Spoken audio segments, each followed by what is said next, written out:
pour Airbus. Comment est vécu ce jugement à l'égard du transport aérien de manière globale? Vous, comment vous le vivez au sein d'Airbus et comment vous y répondez, vous y faites face aujourd'hui? À la fois, chez Airbus, on prend la responsabilité très sérieux. On est très convaincu qu'il faut qu'on décarbonise l'aviation.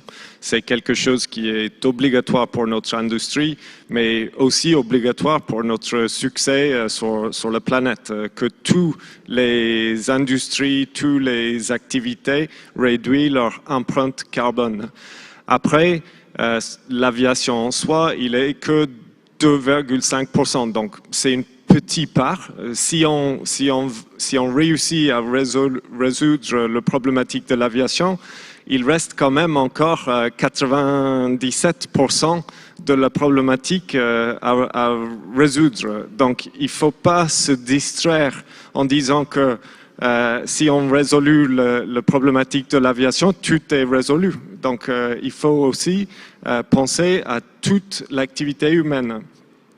Mais ça ne veut pas diminuer notre responsabilité dans l'aviation. On pense qu'on a une responsabilité très importante. Chez Airbus, on a une stratégie qui est plus. On pense qu'il faut augmenter la quantité de carburant durable dans nos avions. Les avions, ils sont déjà compatibles, donc la technologie existe déjà. Il faut augmenter la quantité à bord en mettant en place des bénéfices, des incentives, des mandats pour augmenter la quantité de carburant durable aux aéroports dans le monde entier. Il faut aussi qu'on travaille l'efficacité de nos avions et en même temps, et chez Airbus, c'est une activité très importante parce qu'on est avionneur, donc la plupart des challenges côté carburant durable, c'est dans la chaîne d'alimentation des carburants. Donc, dans l'activité d'avionneur et aussi des motoristes, l'activité le plus challenging, c'est de créer un avion zéro émission. Et donc, un avion hydrogène. Après. Parce qu'il y a quelqu'un de très important en France qui a parlé de ce sujet en début de la semaine et j'aimerais avoir votre réaction sur le sujet. Donc, on reviendra un petit peu plus tard dessus. Aymeric D'Arcimol, vous en tant qu'ancien commissaire du Salon du Bourget pendant 4 éditions, enfin vous dites 3, je vous laisserai expliquer pourquoi, comment vous vivez tout ce qui se passe en ce moment autour de la filière de cet aérobashing, parce qu'il faut le dire tel quel, à cette quête de l'avion bas carbone, comment vous trouvez ça juste côté aérobashing et ou est-ce injustifié? Non, je ne vais pas me placer d'abord sur le plan technologique parce que comme disait tout à l'heure Damien Cazes, je serais de partie des vieux cons. Donc je ne parlerai pas de ça, mais simplement, en tant qu'ancien de l'aéronautique, ce qui se passe me choque beaucoup. Et j'ai demandé à un sociologue, j'ai dit comment tu peux expliquer ça? Parce que, ayant été 15 ans très très proche du GIFAS, je peux vous dire que les grands patrons étaient très soucieux de communiquer sur le sujet. Depuis très longtemps. Pourquoi ils ne l'ont pas fait avant alors? Mais depuis très longtemps, mais ils communiquaient. Regardez les salons aéronautiques. À chaque fois, nous avions des tables rondes sur le sujet. Alors, qu'est-ce qui m'a été dit? Et il y a quelqu'un tout à l'heure qui a dit quelque chose de très vrai. L'aéronautique, on est considéré comme les premiers de la classe. Le domaine de l'excellence, c'est l'exhaustivité technique. Tout ce que déteste le français moyen. L'élite. Qu'est-ce que c'est que ces mecs qui sont les premiers de la classe? C'est dans la tête des gens, ça. Budgétairement, comme c'est une industrie de souveraineté, on arrive à convaincre nos élus de défendre les budgets qui sont très élevés de l'aéronautique parce que c'est une industrie de souveraineté. Le gars de la base, il dit, mais merde, moi, mes petits problèmes avec mes poules, mes cochons, comme ça, j'ai pas le même budget. Pourquoi? Bah oui, c'est pas une industrie de souveraineté. Ça, c'est dans la tête des gens. C'est du 3e degré, vous allez me dire peut-être. Mais, du coup, c'est très facile, avec des tribuns, de renverser la vapeur et puis de faire du bashing anti-aéronautique. Mais, quelquefois, les élites se laissent aller.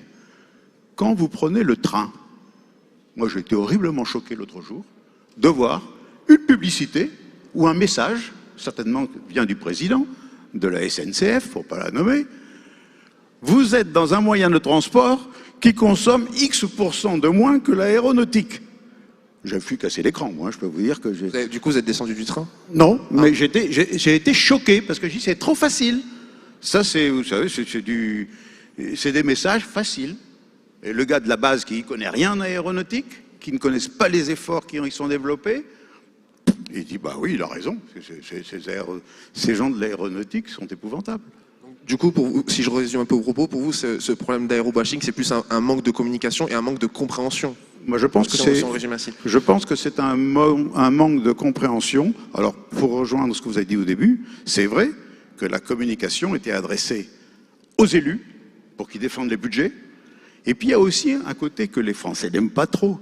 On est une industrie duale, militaire et civile. Donc, ils s'imaginent que quand on va investir dans Ariane, par exemple, ça, c'est des trucs pour peut-être aller voler, mais aussi ils font des fusées balistiques et stratégiques. Simplement, ces gens-là oublient que quand ils freinent avec des freins carbone, c'est du carbone qui sort des tuyères. Et grâce à ces développements faits à des buts militaires à l'origine, par la dualité de l'application des technologies, eh ben, on freine beaucoup mieux dans nos voitures aujourd'hui. Et ça, on l'oublie, on n'en parle pas du moins. Merci pour cet éclairage. Après avoir dressé un petit peu le panorama de la situation actuelle, j'aimerais juste aborder un petit peu le côté techno. Avec vous, Serge Lompard, je rappelle, vous êtes directeur de l'établissement de la Saft à Bordeaux, qui est du coup spécialisé dans la conception de batteries, toute mobilité confondue, mais vous l'expliquerez mieux que moi. Comment vous avez vécu ces 18 derniers mois? Est-ce que autour de ce sujet de l'avion bas carbone et de la mobilité bas carbone, est-ce qu'il y a des projets qui ont été réaccélérés? Est-ce que ce sujet est devenu prioritaire pour vous par rapport à d'autres marchés qui étaient prioritaires avant 18 mois plus tôt? Enfin, comment la Saft a vécu ces 18 derniers mois autour de la transition écologique? Tout d'abord, ce que je voudrais rajouter, c'est qu'on n'a pas attendu la crise pour travailler sur les batteries, pour alléger les batteries, pour faire qu'elles soient plus performantes et donc avoir un poids transporté dans les avions qui soit de plus en plus faible. Donc nos batteries, c'est des batteries de secours. Il y a un certain nombre de batteries par avion pour assurer le redémarrage des moteurs, pour assurer l'alimentation des tableaux de bord en cas de problème. Donc c'est mieux quand on ne parle pas de vous en fait, si je résume. Quand on parle de nous, c'est que la batterie a bien fonctionné. Si on prend l'exemple de l'avion qui a améri sur l'Hudson, l'avion a pu amérir grâce aux batteries Saft qui étaient à l'intérieur. Autrement, jamais le pilote n'aurait pu reprendre le contrôle de l'avion. Donc voilà, donc c'est sûr que sur les batteries, comme dans tous les domaines au niveau de l'aéronautique, on travaille depuis des années à améliorer nos systèmes, à avoir des systèmes de plus en plus performants, de moins en moins lourds, pour que tout ce qui est à l'intérieur de l'avion consomme le moins possible. En parallèle, avant la crise, on avait commencé à travailler sur des batteries haute tension pour faire de l'hybridation, pour alimenter un avion tout électrique ou hybride. Ce travail a été accéléré forcément après la crise, mais par contre, la réflexion et le travail en collaboration avec les motoristes étaient déjà lancés. D'ailleurs, on l'approfondira un peu plus tard dans la table ronde. Antoine Rostand, aujourd'hui, on mène la transition écologique les yeux fermés et les phares éteints. C'est pas moi qui le dis, c'est vous. Pourquoi ce jugement? En fait, tous les débats autour des émissions, même celles qu'on a aujourd'hui sur l'aérien, c'est vraiment l'histoire du mec qui cherche sa clé sous le réverbère, sachant qu'il l'a perdu ailleurs. Donc, effectivement, les émissions de l'aérien, c'est 2,5%, et on se focalise là-dessus, mais on oublie les émissions de méthane, qui à peu près doublent les émissions de CO2. Donc, il y a quelque chose qui représente 100, on ne le regarde pas, il y a quelque chose qui représente 2, on le regarde. Et pourquoi? Simplement parce que les gens sont habitués à avoir des avions et ils ne comprennent pas ce que c'est que le méthane. De la même façon, en Europe, on représente 9% des émissions de gaz à effet de serre. On réduit les émissions chez nous, on met des taxes, on se culpabilise, on est content de souffrir pour la planète, mais on continue à importer des biens qui créent des émissions en dehors. Et en fait, les émissions au niveau mondial n'ont jamais baissé, elles ont continué à augmenter, même si on les a baissées en Europe. Donc il y a une espèce d'hypocrisie, il y a une hypocrisie. Vous pouvez rapprocher un tout petit peu votre micro, s'il vous plaît. Oui, donc il y a une hypocrisie importante dans ce qu'on fait, et on le fait parce que on préfère regarder, on regarde ce qu'on voit et on n'essaye pas de comprendre ce qui se passe à l'extérieur et de se focaliser nos efforts sur les vrais sujets. Et l'intérêt du spatial, c'est qu'il permet de se focaliser sur les vrais sujets. Sans avion, sans satellite, on ne peut pas connaître la quantité de glace qui a fondu dans le Groenland. Sans satellite, on ne peut pas connaître les évolutions de la température au niveau mondial. Sans les satellites, on ne connaît pas les répartitions des émissions de gaz à effet de serre. Donc il est impossible d'avoir une transition énergétique sans le moyen aérien qui soit des ballons, des avions ou des satellites. Donc dire que le spatial est contre la transition énergétique, c'est vraiment regarder sous le réverbère. Donc aujourd'hui, on mène le mauvais combat. En tout cas, on ne regarde pas au bon endroit. Mais vous parlez plus de l'opinion publique ou des pouvoirs publics quand vous dites qu'on est hypocrite, qu'on regarde du mauvais côté, etc. C'est un ensemble, c'est-à-dire que aujourd'hui, la plupart des politiques publiques, des débats sont sur ce qu'on contrôle, ce qu'on connaît, et non pas sur les sujets qui sont importants, sur lesquels on pourrait avoir un impact et qui sont généralement en dehors de nos frontières. L'Europe, elle a effectivement baissé de 25% ses émissions en 10 ans, mais ça ne représente que 9% des émissions mondiales. Le reste va augmenter de manière très importante. Donc, continuer à débattre pour essayer d'améliorer, de dépenser énormément d'argent chez nous pour améliorer à la marge notre efficacité énergétique en oubliant d'aller dépenser de l'argent où c'est important, c'est-à-dire dans les pays qui ont des possibilités de réduire leurs émissions de manière rapide et à faible coût, c'est, je pense, une folie. On dépense mal notre argent et on va à la catastrophe parce que justement, on n'essaye pas de comprendre, grâce au spatial notamment, ce qui se passe ailleurs. Alors justement, votre prise de parole me permet de passer la main au IGIFAS et d'avoir un peu votre vision des choses sur, entre guillemets, la dépendance de la transition écologique envers le spatial aujourd'hui. Comment on peut expliquer que l'un n'aille pas sans l'autre, en fait, et pour le commun des mortels, et puis même pour les élus, pour que les gens comprennent qu'on est obligé d'avoir du spatial et que ce n'est pas une activité polluante, entre guillemets. Alors mon collègue y a fait allusion, je vais peut-être être encore un petit peu plus spécifique.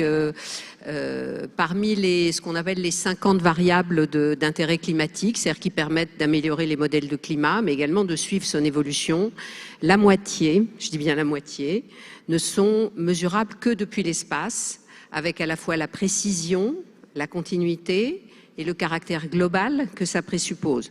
Alors, je vais donner quelques exemples, c'est simple. C'est par exemple les échanges d'énergie entre les systèmes Terre, atmosphère, océan. C'est par exemple les mesures de concentration de gaz à effet de serre, vous y avez fait allusion. C'est l'épaisseur, c'est la surface des calottes glaciaires, c'est le niveau des océans. Voilà, ce sont tous ces paramètres-là. Alors, c'est pas seulement l'industrie qui intervient là-dessus, c'est vraiment une collaboration entre des scientifiques qui spécifient les missions spatiales, qui sont capables de les interpréter, qui sont parfois capables d'en concevoir des parties, certains instruments, les agences, qui sont capables, elles, d'être maîtres d'ouvrage sur ces missions spatiales, et puis bien sûr l'industrie, dans toutes ses composantes. Il y a les intégrateurs, mais il y a aussi des PME, des ETI, qui sont en capacité d'avoir les techno-clés qui sont indispensables. Donc voilà, je ne sais pas si j'ai répondu. Ce qu'il faut aussi comprendre, c'est que toutes ces missions spatiales, elles ont besoin, et c'est un mot-clé, de continuité. C'est-à-dire qu'on ne peut pas s'arrêter. La durée de vie d'un satellite scientifique, c'est une dizaine d'années, on va dire.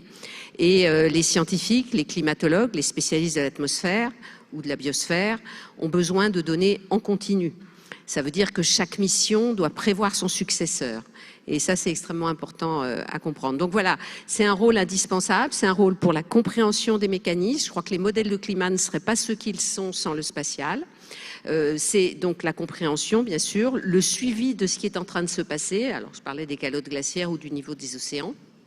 Et puis, on peut l'espérer, un jour, la capacité de suivre l'application des traités internationaux. Parfait. On va en parler avec Antoine, justement. Vous avez fondé la société, je le rappelle, Kairos, il y a 5 ans à peu près, mais je vais vous laisser le préciser.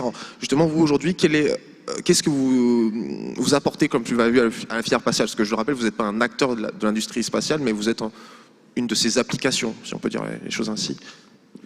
Oui, enfin, nous sommes un acteur, mais pas dans le hardware, dans le software, disons. Donc, quelque chose qu'on oublie souvent en France. Donc, nous, on fait de l'analytique sur les données spatiales, essentiellement les données spatiales publiques, notamment de Copernicus, qui est un je dirais, une mission qui est extraordinaire, qui est, grâce à elle, on est capable de comprendre beaucoup de choses sur ce qui se passe. Et donc, on va mesurer l'intégralité du cycle du carbone. On va suivre les productions d'énergie fossile, on va suivre leur consommation en temps réel. On suit tous les bateaux, tous les avions, toutes les voitures dans le monde. On va mesurer soit directement pour le méthane, soit indirectement pour le CO2, les émissions de gaz à effet de serre liées à l'activité industrielle et à l'activité humaine en général. Donc, encore une fois, partout dans le monde. Et on va aussi suivre la séquestration de carbone dans la biomasse. Donc, on a un suivi complet du cycle du carbone, ce qui permet notamment de fournir aux régulateurs, donc on est très impliqué avec la Commission européenne, les moyens de mettre en place une taxe carbone. On a aujourd'hui, grâce à Copernicus, les moyens techniques de mettre en place une taxe carbone aux frontières. Donc, au lieu de faire payer nos concitoyens et de créer des gilets jaunes, on peut faire payer les pollueurs. Et ça c'est grâce au spatial, c'est grâce à Copernicus et à des sociétés comme Kairos qui ont créé l'analytics, donc le software, l'intelligence artificielle qui sont nécessaires pour utiliser ce type de données. Donc c'est aujourd'hui opérationnel. La stratégie carbone, la stratégie méthane de l'Union européenne est en discussion au Parlement là, cette semaine. Et on espère qu'ils vont utiliser ces technologies pour justement mettre en place des barrières à l'entrée pour l'énergie qui a été produite de manière non conforme à nos attentes en ce qui concerne les émissions notamment de méthane. Et commercialement, justement, est-ce que depuis, il y a eu un avant et après Covid, est-ce qu'on est plus réceptif à votre discours aujourd'hui qu'il y a 18 mois? Ou vu que votre société est relativement jeune, il y a eu un intérêt dès le début. Enfin, est-ce qu'il y a eu un avant et après Covid? Non, il y a un après Covid, notamment donc pour le régulateur, mais surtout pour les institutions financières. Donc on a tous les grands investisseurs mondiaux comme clients. Donc 95% de notre business est hors de France. Et il y a une vraie demande pour des indicateurs dits ESG, donc environnement social et gouvernance, qui ne soient pas reportés par les sociétés, mais qui soient mesurés. Donc nous, on mesure l'empreinte carbone des sociétés, donc les émissions de gaz à effet de serre, et souvent elles sont assez différentes de ce qui est reporté. Très bien, merci. On va redescendre un petit peu et je vais me tourner vers vous. Aymeric d'Arcimol, alors je le dis en introduction, vous êtes l'administrateur de Flying Wells. Alors peut-être, je vous laisserai peut-être rappeler et présenter en quelques mots ce qu'est Flying Wells et en quoi ce projet, parce que c'était encore qu'un projet, et ça aussi je vous le laisserai le détailler, peut participer à la transition écologique du secteur aérien et de manière globale avoir un bilan environnemental positif. Alors c'est un projet de ballon qui adresse le transport cargo très lourd et volumineux. Je suis administrateur en effet pour représenter les intérêts de la région Nouvelle-Aquitaine qui a investi, vous allez comprendre pourquoi, dans cette société. En dehors du fait que le montage se fera en Nouvelle-Aquitaine. C'est un challenge parce que tous les gros ballons qui ont voulu être construits il y a peu de temps, dont le dernier était allemand, s'est arrêté. Là, on est bien avancé parce que le premier vol du premier prototype sera 2024. La raison sociale de cette société, c'est de créer des ballons, de les fabriquer et de les exploiter. Alors quand je dis le ballon, pour vous donner les ordres de dimension, c'est 200 mètres de long, 50 mètres de diamètre, une soute de 96 mètres de long, en portant une masse maximum de 60 tonnes. Donc c'est quand même assez challenging. Alors pourquoi ça a un intérêt sur l'environnement? D'abord, il faut savoir que le marché qui est adressé en premier, d'ailleurs ce sont les plus gros actionnaires de la société. Il vous écoute avec intérêt, je pense qu'il va s'intéresser. Ce sont les plus gros actionnaires de la société. Le Canada, forestier. La France, forestier. Le Brésil, forestier. Et d'autres pays, la Chine, va avoir sa filiale. Si vous voulez des marchés, le travail du bois, excessivement, disons, consommateur d'industrie fossile. Pourquoi? Parce que qu'est-ce qu'on fait pour aller chercher du bois? On commence par construire une route, pas en France, mais au Canada, on construit une route, plus ou moins bien faite, parce qu'elle est éphémère. Quand on arrive pas loin de la coupe qu'on veut faire, eh ben on prend des hélicoptères lourds. Alors là, je ne peux pas vous dire qu'étant un ancien expert du monde de l'hélicoptère, enfin du moteur en tout cas, au décollage, c'est pas l'optimisation terrible de la consommation, mais il faut quand même se sortir de la gravité. un ballon est toujours en dehors de la gravité. Pourquoi? Parce qu'il est gonflé à l'hélium, il est très léger. Et donc, déjà, le fait de construire un tel et d'étudier un tel produit, on consomme grosso modo pour la même exploitation fait dans des moyens conventionnels entre 50 et 60% de moins. Donc c'est très important. Donc pour cette signature écologique. En plus, on n'a pas besoin d'infrastructure. Au sol, la problématique du ballon, c'est de rester en géostabilisé au-dessus du lieu de travail. Très bien, merci. C'est dommage que vous n'êtes pas venu avec une maquette. Bon, je pense que ça serait pas rentré peut-être. Mais... Non, mais si j'avais su qu'il y avait, il y avait de la place. Quand des même. moyens, on avait une belle hauteur sous plafond. J'aurais pu vous amener juste une petite visio. C'est assez impressionnant du travail de ce ballon. Glyn, quelles sont les pistes aujourd'hui étudiées par Airbus pour réduire à court terme l'empreinte carbone des avions? Est-ce que le SAF est l'unique solution, ou est-ce que par exemple aussi vous pourriez très bien vous associer avec des acteurs comme Flying Wells dans le court terme, ce qui est important, c'est le SAF, le carburant durable. Les avions, ils sont déjà compatibles. Aussi, l'amélioration en continu de la performance des avions est important. Et comme ça, on peut réduire avec les avions déjà livrés, donc les avions en service aujourd'hui, et les avions à livrer dans le court terme, dans les années qui viennent, on peut réduire les émissions de CO2. Donc c'est une piste très important à suivre dans le court terme. Il y a un travail à faire pour amener cette 50% de compatibilité que j'ai mentionné jusqu'à 100%, mais avec les motoristes comme Safran et autres, on travaille ce sujet et on voit que ça doit être possible. C'est quoi les problématiques aujourd'hui pour passer de 50 à 100, ou enfin partons de 30, pardon, mais c'est un problème administratif, sécuritaire, technologique encore aujourd'hui? Côté technologie, la problématique, c'est autour de la compatibilité avec ce type de carburant, donc les joints, l'étanchéité, et Jean-Michel Hillion de Safran a mentionné tout ça tout à l'heure.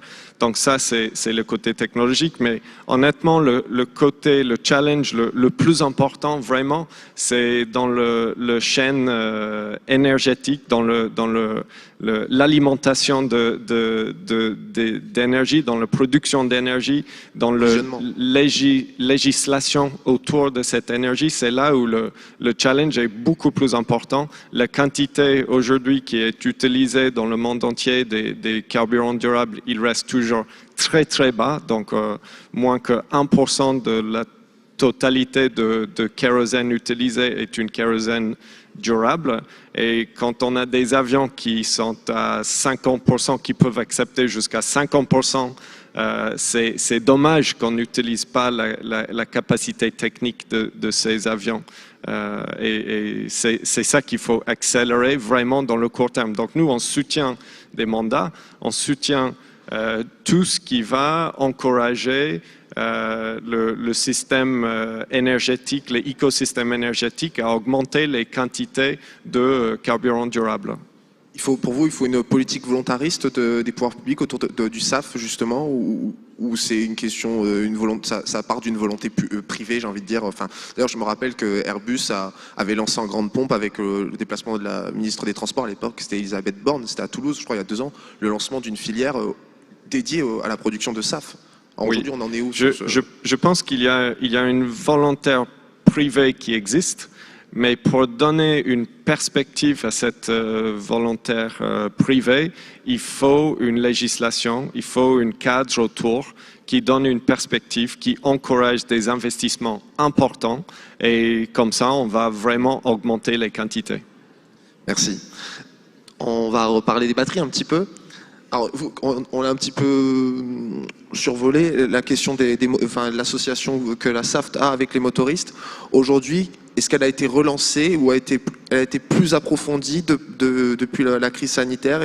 Comment vous comptez vous positionner sur l'avion bas carbone, notamment les projets d'Airbus à horizon 2035? Comment la SAFT travaille sur ces projets? Est-ce qu'il y a déjà des discussions en cours avec les motoristes et avec les constructeurs?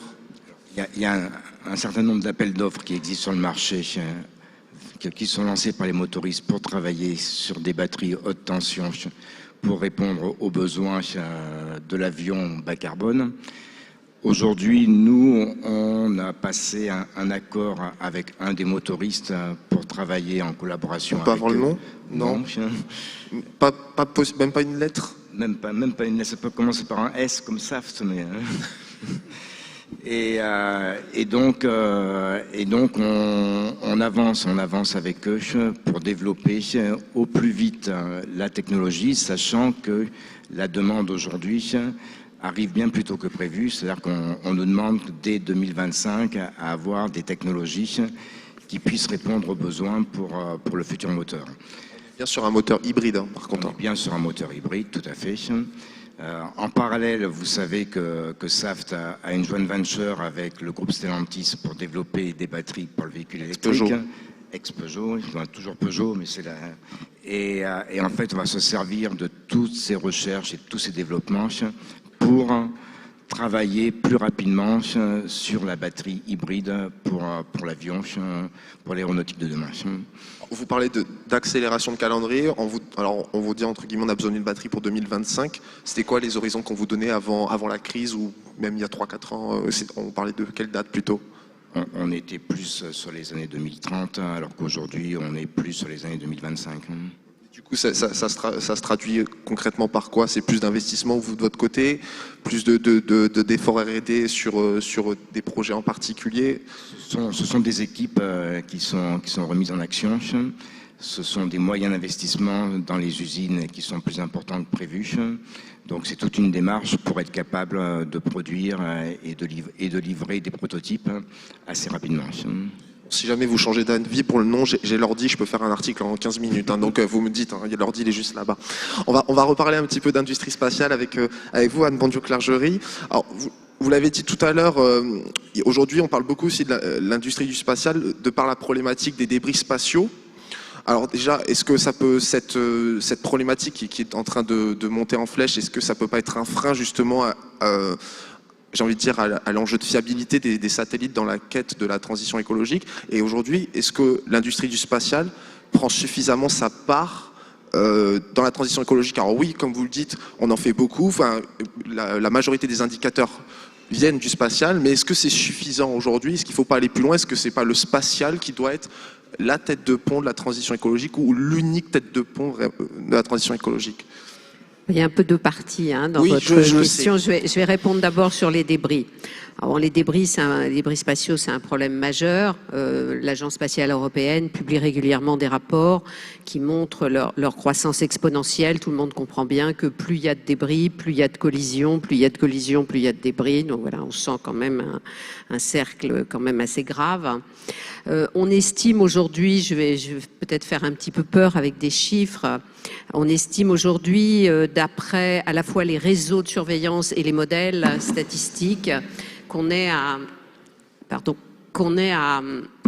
peu près 34 000 débris de plus de 10 cm répertoriés et près de 900 000 de plus d'1 centimètre. Alors là, ça résulte de modèles. En tout cas, ceux qui sont vraiment référencés par des suivis, par des stations, sont au moins au nombre de 20 000. Donc c'est un nombre considérable, donc ça représente un risque considérable. Une fois qu'on a fait un peu peur, qu'est-ce qu'on peut faire face à ça? Il y a 3 lignes d'action possibles. La première, c'est la réglementation. Il y a d'ores et déjà des réglementations internationales dites non contraignantes qui imposent de désorbiter les satellites en fin de vie, les étages de fusée, etc., et de concevoir même ces systèmes spatiaux pour que ce soit possible. C'est une réglementation dite non contraignante, mais la France, par exemple, l'a adaptée avec la loi spatiale, qui impose réellement de prendre toutes ces mesures préventives. Donc ça, c'est une première chose. La seconde, c'est de disposer d'une capacité française, européenne, autonome, indépendante, de détection, de suivi de ces débris. Et là-dessus, nous pouvons nous appuyer sur un certain nombre de systèmes existants. Le système GRAVE, qui a été conçu, mis en œuvre par l'ONERA pour le compte de l'armée de l'air, mais il y a aussi WeTrack chez Safran, et il y a aussi GeoTracker chez Ariane Group, et puis d'autres systèmes au niveau européen, des radars allemands, etc. Donc il faut continuer, coordonner cette capacité de tracking, de monitoring. Non, mais c'est extrêmement important parce qu'il en va de la sécurité même de la station spatiale qui régulièrement doit faire des manœuvres d'évitement, et il en va de la sécurité de nos satellites d'observation du climat, ceux dont j'avais parlé tout à l'heure et je vais y revenir rapidement, mais tous les autres, ceux qui nous permettent de veiller à la sécurité, à la connectivité, à la navigabilité, etc. Donc c'est un problème extrêmement important, il faut aller plus loin. Encore une fois, je pense que la France, l'Europe sont plutôt en pointe sur le respect des traités internationaux, mais il faut aller plus loin. Donc ensuite, est-ce qu'on peut faire plus pour le suivi du climat, pour le suivi environnemental? Bien sûr, on peut toujours faire plus. Chaque génération de satellites, c'est comme pour les avions, on gagne à chaque fois en performance, on gagne en résolution. Le prochain satellite, vous avez évoqué tout à l'heure la mesure du carbone, la mesure du CO2.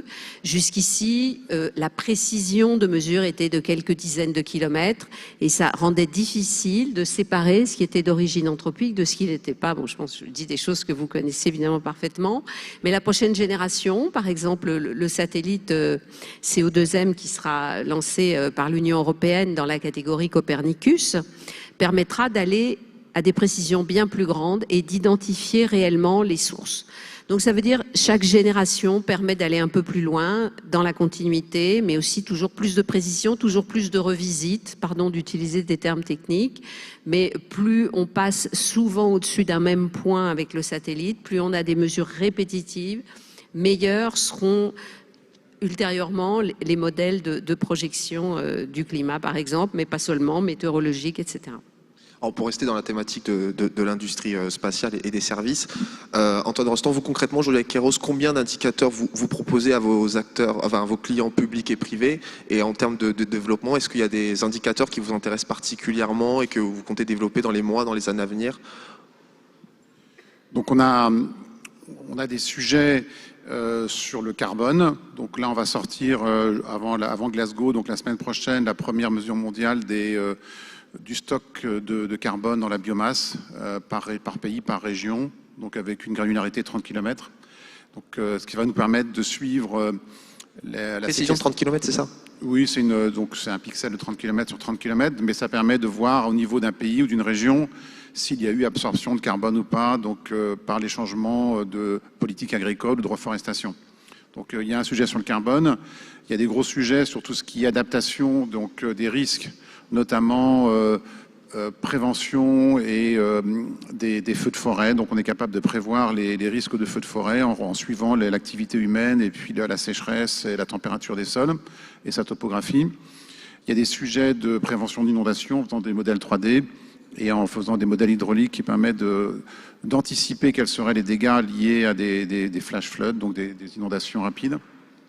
Et finalement, il y a la mesure des gaz à effet de serre. Donc aujourd'hui, avec l'algorithmique, on est capable d'attribuer les sources de méthane, notamment en utilisant Sentinel-2, qui est sensible au méthane sur sa bande infrarouge, donc avec 20 mètres de précision. Donc on a déjà aujourd'hui, pour les grosses sources, pas pour l'ensemble des sources, on est capable d'attribuer, de détecter, d'attribuer, de quantifier des sources de méthane, qui est le deuxième contributeur au réchauffement climatique, à des industriels, à des producteurs partout dans le monde. Et c'est ça une avancée majeure, puisqu'elle permet justement de mettre en place des contraintes réglementaires ou financières pour les pollueurs au niveau mondial. C'est pour ça que d'ailleurs vous travaillez avec les plateformes pétrolières depuis quelques temps, c'est un peu votre marché phare, j'ai envie de dire.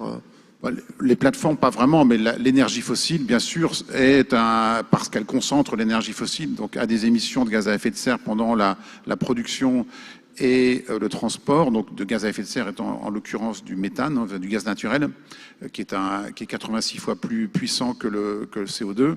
Donc il y a beaucoup de fuites de méthane diverses et variées, volontaires ou involontaires, dans la logistique des énergies fossiles. Et c'est une cible bien plus importante, puisque si on enlève juste les ultra-émetteurs, Donc les choses qu'on voit aujourd'hui, qu'on est capable de mesurer, qu'on est capable d'attribuer, c'est 100 millions de voitures en moins sur les routes. Donc là, on a une technologie qui permet d'éliminer la consommation de 100 millions de voitures. Ça existe, il suffit de la volonté politique. Et je pense qu'il faudrait se focaliser là-dessus plutôt que des améliorations à la marge dans le spatial. Merci Antoine. On va revenir avec vous sur Terre, Serge. Il y a une entreprise, il y a une entreprise dans l'Aveyron qui s'appelle la SNAM, pour pas la citer, qui développe un projet pour recycler justement les batteries liées à la mobilité, parce que c'est un peu la problématique qui monte. On dit oui, il faut tout électriser, oui, il faut tout hybrider, mais les batteries quand elles sont mortes, on en fait quoi? Donc ils développent un projet qui s'appelle Phoenix pour justement recycler ces batteries. Alors vous, la SAFT, comment sur cette problématique vous agissez sur la seconde vie de vos batteries?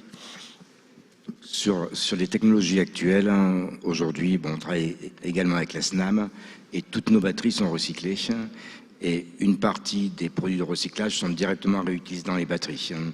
Donc en fait l'objectif au niveau des batteries, c'est que sur les futurs systèmes, notamment à base de lithium, que l'on puisse recycler à 100% les batteries, mais qu'en plus le produit qui aura été recyclé puisse refaire de la matière active pour le réintégrer dans les batteries. Aujourd'hui, on n'est pas à 100% de recyclage sur les batteries actuelles? Sur le lithium, non, pas du tout. Mais, et surtout, sur le lithium, aujourd'hui, on ne peut pas réutiliser les matières recyclées directement dans les batteries, c'est utilisé pour d'autres applications. Et il faut savoir qu'avec le développement des batteries, avec le développement du marché de stockage d'énergie, avec le développement du marché des véhicules électriques, il est impératif qu'une part non négligeable des composants à l'intérieur de la batterie soit réutilisable dans la batterie après recyclage. Et c'est ce projet-là travaille pour arriver à cet objectif. Vous m'apprenez votre relation avec la SNAM, du coup c'est quoi la nature c'est de la R&D, c'est comment vous travaillez avec eux? Nous aujourd'hui on travaille avec la SNAM sur les batteries actuelles. Donc concernant le recyclage des batteries futures, on travaille avec d'autres organismes européens dans le cadre de ce qu'on appelle l'Airbus des batteries, où il y a notamment une société belge qui travaille pour recycler les composants du lithium.